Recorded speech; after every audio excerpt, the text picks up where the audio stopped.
So here we have demo 1 for rendering Jessie.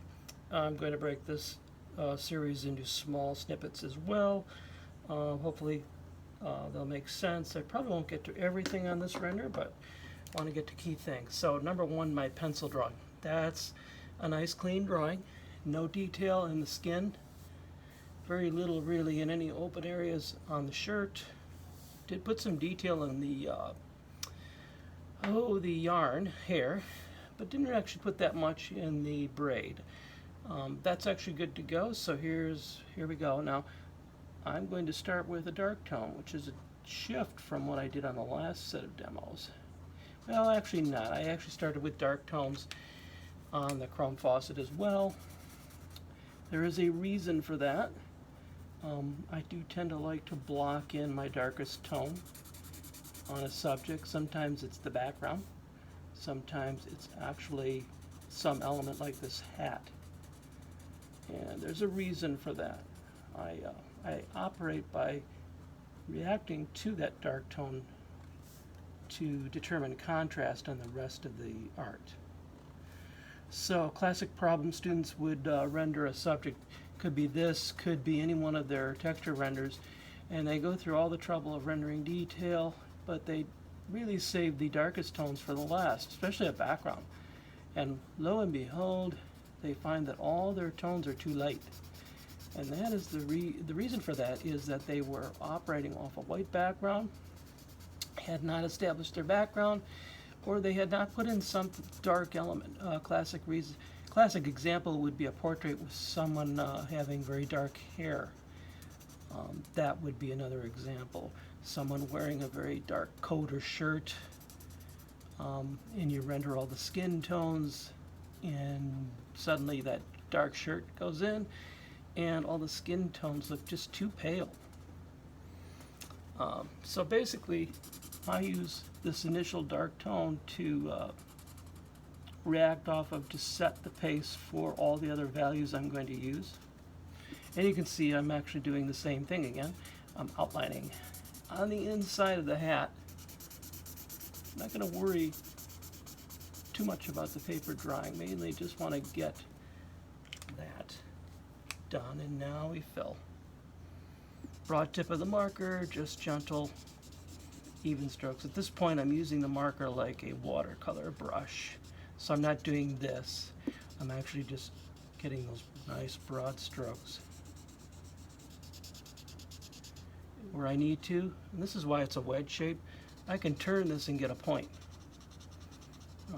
These tools were designed well for working quick, for really by just turning that wedge, I can go from brush mode into drawing mode and back into brush mode without ever having to go to the tip on the other end.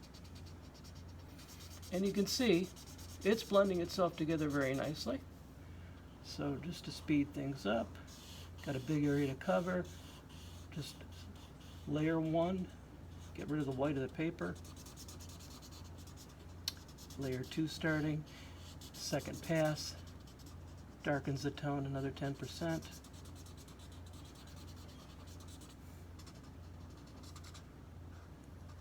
Right about there, I've pretty much established the shadow tone on the hat. If you look at this and this is just slightly lighter than that, but that's where I would like to be. Now, if I want to, at this point, try to create a transition, even though this is very dark in shadow, I like to have transitions, even in my darkest shadows. So here we go. You can see there's a halo of darkness around her head. While the paper's still wet, take advantage of it. Drop in tone.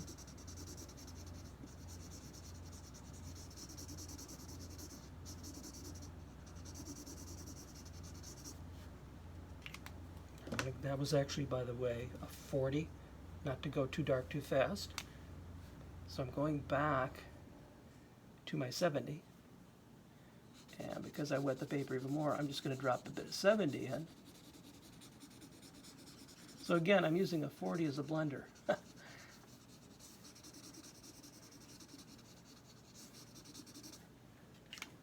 then I switch back to 40, because you see, if I kept going with that 70, the whole thing would get that much darker.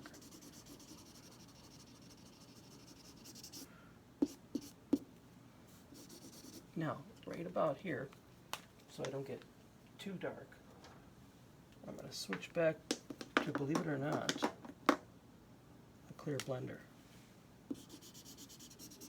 And the only reason I do this is this was getting dry on the outer edge and I didn't want to darken it anymore. So that's like you have a wet watercolor wash and you notice it's starting to dry a little bit on the outer edge, and you just take your brush, dip it in water, and put just a little bit more water in there, and you can see the blending resumes. And I could continue with this and darken it even more, but I'm going to move on to the hair.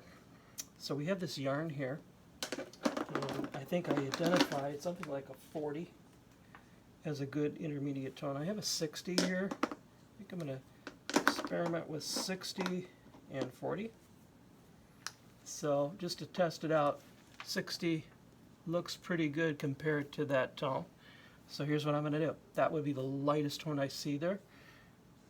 Right over my drawing. Don't scrub it, just lightly drop the marker in like you're putting down a watercolor wash. Just let the marker glide over the hair. And then the other side.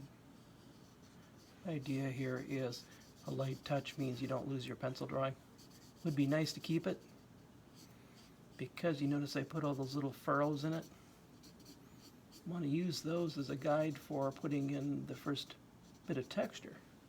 So we have the hair. Now the face is very light, so I feel comfortable going into the hair and doing a bit of detail. This is basically a 10% tone all through here. Shifts to 20 and 30 on this side, so we're going to do that. So at this point,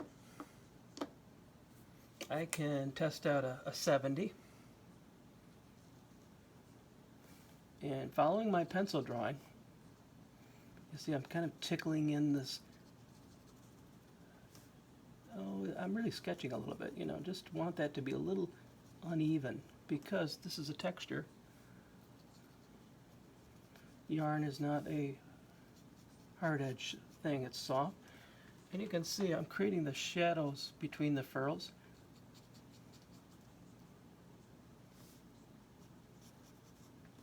Like that. And I could just do a solid steady stroke too. I could go that way. You know, I'm not going to worry about the shadow that crosses yet. I want to do the detail first in this case, so that's actually opposite of what you might encounter me saying in other circumstances where I base tone first, then detail.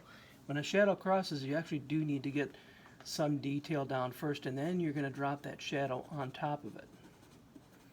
So here I am taking a 30, and now I'm actually bringing out the diagonal marks that I've created. I'm actually just putting tone on top of that pencil mark. And you can see I'm already starting to get a little bit of that ridged quality. Same thing here, just put a little roll to each thread of yarn that's going through there, each row. Now, back to 70.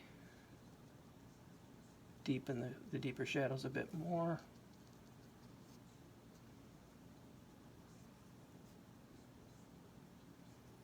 And I will say this, that this media is great for doing fabric textures, this sort of thing. You can get super real with it if you want to take the time to do that. I'm not going to do that here. Just want to kind of give you an overview of process for laying into basic texture, and then you're off and running depending on how much realism you want to create. That'll become more key as we get into our 6 textures, our fabric, plant, animal. Now at this point I have an option. I could come in with white pencil, and from the opposite side of each one of these rows I'm putting in a little tuft of white, which I will then blend with a clear blender again. There are cases where you don't want to just blend the pencil in, you just leave it. Depends on the texture. Hair being an example, wool, denim. I would say that a knit sweater pattern, something like this. It may look good just to have the pencil as is. And I'm going to put a stroke over that to kind of join them together.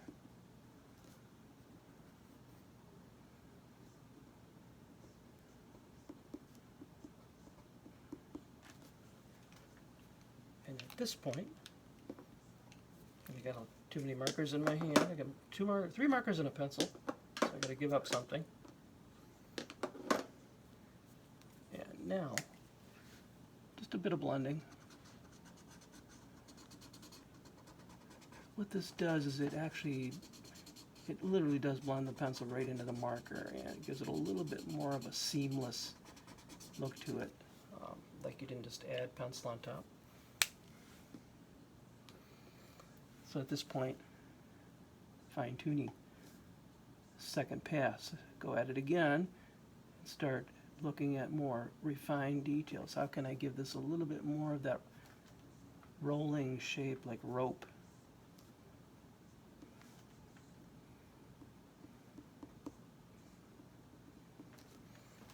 You can see it's beginning to take shape. I can also add light back.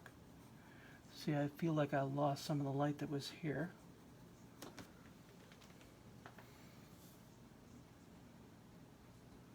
Put even a little bit of a highlight. If you can have a highlight on wool, I guess you can, like that. And just quickly, I'm going to put a little bit of detail here and then pass the shadow right across there. And my shadow, let's see, I'm going to go with a 70. That's quite a deep shadow. So key in the shadow is it actually rolls over each of these rolls. So I start by indicating where I would like it to go, and then I'm not going to scrub it in. I'm just going to put a tone in like that, and then I'm going to put that same tone over the rest of the hair. And then again, just to get a little more separation, a little more dramatic edge on that shadow. Now you notice hair is lost against the hat. That means I now have to go in and adjust. It's like a chess game, you know, you move one part, you got to move another, or one piece. So I've got to go in here and start separating the hat from the hair. At this point, interestingly, the hat becomes darker and the hair becomes lighter, which I can do. On this side, it's more the hair, well, it's really the hat and the hair, very dark right on the edge. So, taking that into consideration, I'm going to blend this tone out a bit more again. Back to the blender. This is my ultimate tool for finishing. Just don't want to darken, just want to blend out. Now you notice the hair is lost on that far side. This is reflected light, by the way. Bring it back. And again, I pick up on my drawing, so I know as these rows turn in space, I'm going to put these tracking lines in to show where they go. I can just do a simple blend like that. And amazingly, just doing that even was quite convincing. And then dipping in with a little bit of the fine tip of the marker and putting some shadow detail in. And that's roughing in the hair right there. You can kind of see how that got started.